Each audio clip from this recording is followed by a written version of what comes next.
Hi friends, இன்றைக்கி நம்ம என்ன பார்க்க போகிறோம்னு பார்த்தீங்கன்னா சாம்பார். கல்யாண ஸ்டைலில் சாம்பார் எப்படி செய்கிறதுன்னு என்னோடய ஸ்டைலில் உங்களுக்கு நான் இன்றைக்கி செஞ்சு காட்ட போகிறேன். இன்றைக்கி சாம்பாருக்கு நம்ம என்ன காய் போட்டு செய்ய போகிறோன்னா கத்திரிக்காய், அப்புறம் கேரட், பீன்ஸ், இது 3 மட்டும் செஞ்சு போட்டு நான் இன்றைக்கி சாம்பார் செய்கிறத எப்படின்றத உங்களுக்கு காட்டுறேன். அதுக்கு முதல்ல நம்ம ஒரு கப் அளவுக்கு துவரம் பருப்பை போட்டுக்கலாம். நான் எப்போவுமே சாம்பார் செய்யும் போது இந்த மாதிரி வந்து பாசி பருப்பு, மைசூர் பருப்பு, கொஞ்சம் கடலை பருப்பு, இது 3 சேர்த்து தான் செய்வேன். இது ஒரு தடவை செஞ்சு பாருங்கள், செம்ம டேஸ்ட்டாக இருக்கும். ட்ரை பண்ணி பாருங்கள். வாங்க ஃப்ரெண்ட்ஸ், இதை ஊற வச்சுக்கலாம்.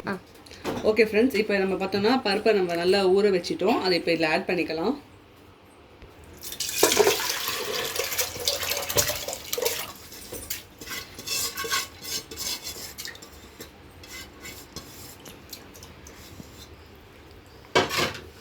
அது கூடவே பார்த்திங்கன்னா நம்ம என்னென்ன சேர்த்து ஆட் பண்ண போகிறோம்னா தக்காளி, வெங்காயம், 4-5 பச்சை மிளகா, அப்புறம் இது குழம்பு மிளகாத்தூள், இது மஞ்சத்தூள், இது சாம்பார் பொடி, இது எல்லாமே சேர்த்து இது பண்ணிடலாம்.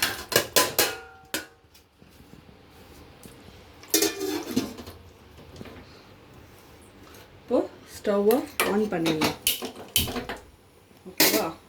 கொஞ்சம் நேரம் சூடான பிறகு தான் நான் என்ன பண்ணுவேன், லிட்டை க்ளோஸ் பண்ணுவேன் குக்கரோடது. எதுக்குன்னா இவனா இப்போவே நம்ம க்ளோஸ் பண்ணிட்டோன்னா சாம்பார் ஒரு விசில் வந்தோன்னா மேலே பொங்கி வந்துடும். இதுவே நம்ம கொஞ்சம் சூடாகி ஒரு கொதி வந்தோன்னா நம்ம மூடினோன்னா சாம்பாரோட ப்ரெஷர் எல்லாம் பருப்பு உள்ளே தான், குக்கரோட ப்ரெஷர் எல்லாம் உள்ளே தான் இருந்து சாம்பாரோடைய அந்த தண்ணி எல்லாம் வந்து வெளியில் வர விடாது. பருப்பு வேக வச்ச தண்ணி இருக்கு இல்லையா, அது வெளியே வர விடாது. அதுக்காக தான் நம்ம பார்த்திங்கன்னா ஒரு கொதி வந்துருச்சு. அதனால் நான் என்ன பண்ணுறேன், லிட்டை க்ளோஸ் பண்ணி மேலே வெயிட் போட்டுட்டேன். ஓகேவா? இது பருப்பு வேகிற வரைக்கும் நம்ம பக்கத்தில் என்ன பண்ணலாம், இந்த வெஜிடபிள்ஸ் எல்லாமே போட்டு நல்லா வதக்கி வேக வச்சுக்கலாம். சாம்பாருக்கு ஸ்டவ் ஆன் பண்ணிக்கலாம். பாத்திரம் நல்லா சூடாயிடுச்சு. சிம்மில் வச்சு எண்ணெயை ஊற்றிக்கலாம். கொஞ்சமாக தாளிப்புக்காக கடுகு, உளுத்தம் பருப்பு போட்டுக்கலாம். சீரகம் போட்டுக்கலாம். இது கூடவே காஞ்ச மிளகாவும் பூண்டு இருந்தால் தட்டி போட்டுடலாம். இப்போ என்கிட்ட இல்லை, அதனால அதை நான் ஸ்கிப் பண்ணிக்கிறேன். அப்புறம் கருவேப்பிலை,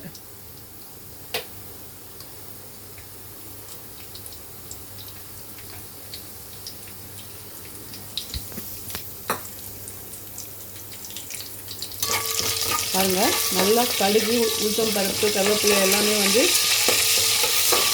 வதங்கிடுச்சு. இந்த ஸ்டேஜில் நம்ம வெங்காயத்தை போட்டுக்கலாம்.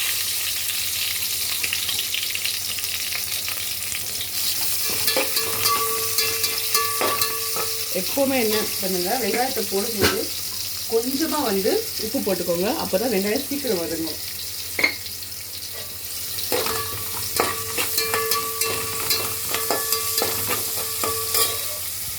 இப்போ இந்த வெஜிடபிள்ஸை ஆட் பண்ணிக்கலாம்.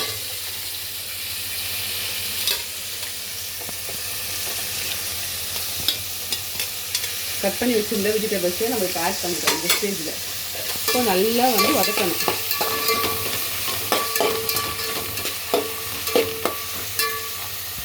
இப்போ பார்த்தீங்களா ஃப்ரெண்ட்ஸ், நான் சொன்னேன் இல்லையா, ஒரு கொதி வந்த பிறகு வெயிட் போடல. எதுக்குனாங்கன்னா இப்போ தண்ணி வெளியில் வராது. இந்த மாதிரி கொதி வந்த பிறகு நம்ம லிட்டை க்ளோஸ் பண்ணணும். குக்கர் லிட்டை க்ளோஸ் பண்ணோம்னா நமக்கு தண்ணி வெளியில் வராது. இதுவே நம்ம அப்படியே க்ளோஸ் பண்ணிட்டோம்னா தண்ணியெல்லாம் வெளியில் வந்து வேஸ்ட் ஆகிடும். ஓகேவா? இந்த டிப்ஸை ஞாபகம் பண்ணிக்கோங்க.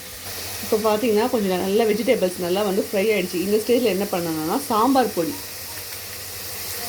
கொஞ்சமாக நம்ம ஆட் பண்ணிக்கலாம். நம்ம வந்து வெங்காயம், தக்காளி எல்லாம் போட்டு வெஜிடபிள்ஸ்லாம் போட்டு சாம்பார் பொடியை போட்டு இப்போ நல்லா வதக்குறோம். மிளகாத்தூள், மஞ்சத்தூள்லாம் போட வேண்டாம். இதுக்கெல்லாம் பருப்பையே நம்ம ஆல்ரெடி சேர்த்துட்டோம். இப்போது வெஜிடபிள்ஸ் வந்து நல்லா வதங்கிடுச்சு. அது வேகிறதுக்காக கொஞ்சமாக தண்ணி ஆட் பண்ணிக்கலாம்.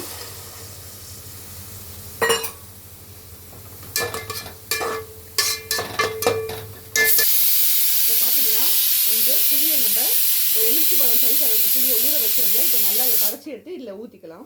இப்போ பார்த்தீங்கன்னா ஃப்ரெண்ட்ஸ், இப்போ வெஜிடபிள்ஸும் நல்லா வெந்துடுச்சு. இந்த ஸ்டேஜில் நம்ம என்ன பண்ண போகிறோம், புளி எடுத்துருந்தோம் இல்லையா, அது நல்லா கரைச்சி வச்சுருந்தோம் திக்கா, அதை இப்போ ஆட் பண்ணி போட்டு க்ளோஸ் பண்ணிடலாம். ஏன்னா புளியோட பச்சை வாசனை போகணும். அதுக்கப்புறமா நம்ம வந்து வேக வச்சுருக்க பருப்பு எடுத்து ஆட் பண்ணிக்கலாம். இப்போ பார்த்தீங்கன்னா பருப்பு நல்லா வெந்து வந்துடுச்சு. இப்போ இதை நல்லா நம்ம மசிச்சிக்கலாம்.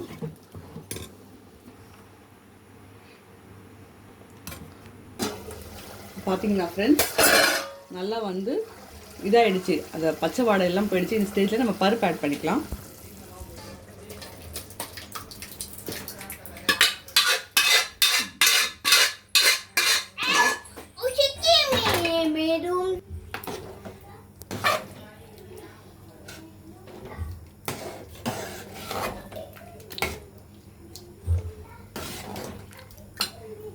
ஸ்டேஜில் ரொம்ப திக்காக இருக்கும் இல்லையா, ஒரு கொதி வரதுக்காக கொஞ்சம் தண்ணி ஆட் பண்ணிக்கலாம். நம்ம பருப்பு வேக வச்ச குக்கர்லேயே வாஷ் பண்ணி தண்ணியை போட்டுக்கலாம்.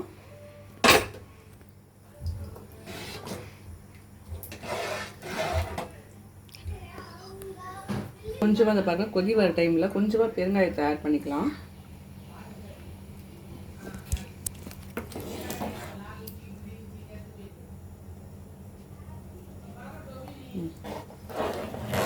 பாருங்க ஃப்ரெண்ட்ஸ், கலர்ஃபுல்லான சாம்பார் ரெடி ஆகிடுச்சு.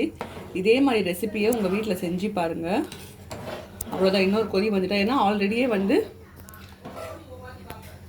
நம்மளுடைய புளி தண்ணி வாடை போயிடுச்சு இல்லையா, பருப்பு தான் போட்டிருக்கோம். ஜஸ்ட்டு ஒரு கொதி வந்தால் போதும். வந்துட்டு நம்ம இறக்கிட்டு சுட சுட சர்வ் பண்ணிடலாம். ஃப்ரெண்ட்ஸ், இப்போ நல்லா கொதி வந்துருச்சு. இப்போ இந்த ஸ்டேஜில் ஸ்டவ்வாக ஆஃப் பண்ணிடலாம். அவ்வளோதான், நம்ம ஸ்டைலில் கல்யாண சாம்பார் ரெடி ஆகிடுச்சு. இதே மாதிரி நீங்களும் வீட்டில் ட்ரை பண்ணி பார்த்து சாப்பிட்டுட்டு என்ஜாய் பண்ணிட்டு மறக்காமல் கமெண்ட் செக்ஷனில் கமெண்ட் பண்ணுங்கள். ஒரு லைக் பட்டனை தட்டி விட்டுருங்க. நம்ம சேனல் பிடிச்சிருந்தால் மறக்காமல் சப்ஸ்கிரைப் பண்ணிக்கோங்க. உங்களோட ஃப்ரெண்ட்ஸ்க்கு அண்ட் ஃபேமிலிஸ்க்கு எல்லாருக்குமே ஷேர் பண்ணி விடுங்க. தேங்க்யூ.